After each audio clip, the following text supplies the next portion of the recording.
Just one last thing. So, what's the biggest mistake that Bill Ackman made? Well, I think he didn't work with me was the biggest mistake, because he did a good job of doing research. He found a lot of information, very solid information, and he just didn't apply it the way he could have. Okay. So if Bill Ackman had spent more time talking to you and had have actually listened and he did what you told him to do you think the result would have been different? I don't know. Carl Icahn has a lot of money. He also has a lot of hatred for Bill Ackman. And I think he would have just kept putting money in it just to spite Bill Ackman. For Carl Icahn, it was, not a whole lot of money to him personally, because he has so much more money.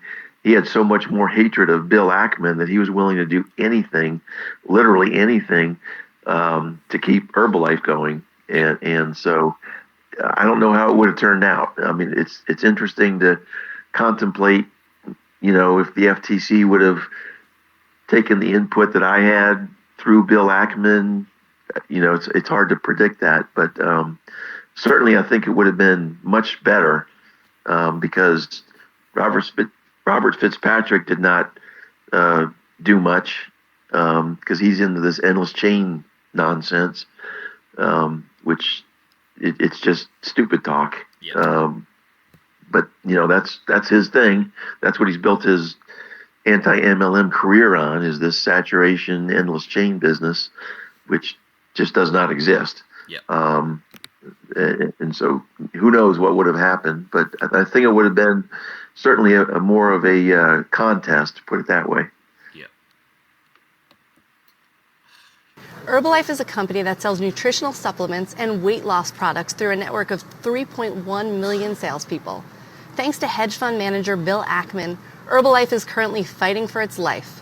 Bill Ackman recently raised questions about the company's accounting practices, and the stock quickly lost more than 30% of its value. Thanks for coming in today, Bill. Sure. First of all, what are you accusing Herbalife of? Of being a pyramid scheme. We believe Herbalife is a pyramid scheme. Explain, what do you mean by that? Well, Herbalife sells products, weight loss products, nutritional supplements, vitamins, things like that. But what they really sell, and what their distributors make money from, is by selling what they call a business opportunity. And the business opportunity is to sell the business opportunity to your friends, who in turn sell the business opportunity to their friends. And we don't believe there's really end demand for the product by true retail consumers at the suggested retail prices for the product. How much money have you spent betting against Herbalife? We have a short position of over $1 billion.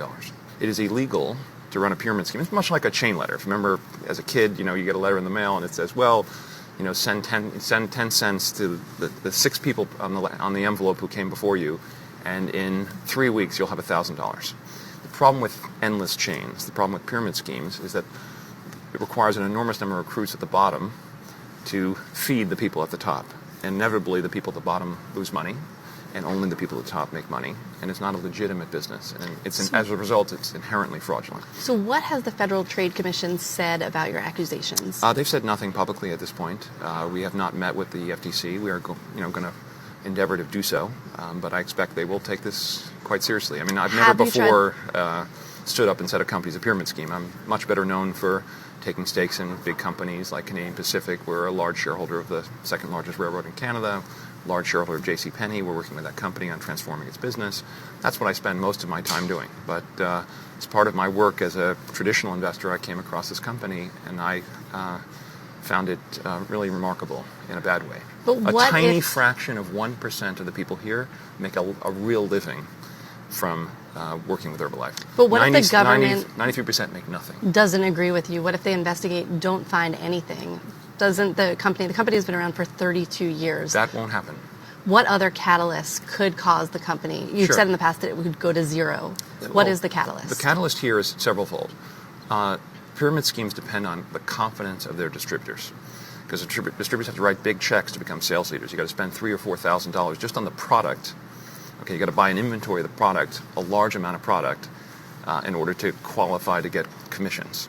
And then you have to recruit people beneath you, who in turn have to buy a large amount of product to qualify for you get royalties on them, all the way down. but it requires a lot of confidence in the system because you're convincing people to do something that requires writing a check, and the people they go after are the lowest income people in this country and the lowest income people around the world, and the people who are generally financially unsophisticated. So it depends on confidence. So is your bet that these people are going to start walking away if the government doesn't get involved? Yes, and it started to happen. You made your presentation a few weeks ago. Yes. Why haven't more people who have been defrauded, as you've said that a lot of people have been defrauded by the system, why haven't we heard from more of them since you made your presentation? First of all, it's enormous turnover.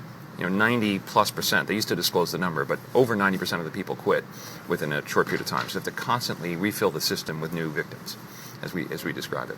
Herbalife focuses on the Hispanic community in the U.S. So Herbalife, traditional trajectory in a market is they boom early and then it collapses when they run out of people at the base of the pyramid, sort of new recruits. The U.S., interestingly, one of their arguments is, well, we've been around for 32 years. How could we be a pyramid scheme?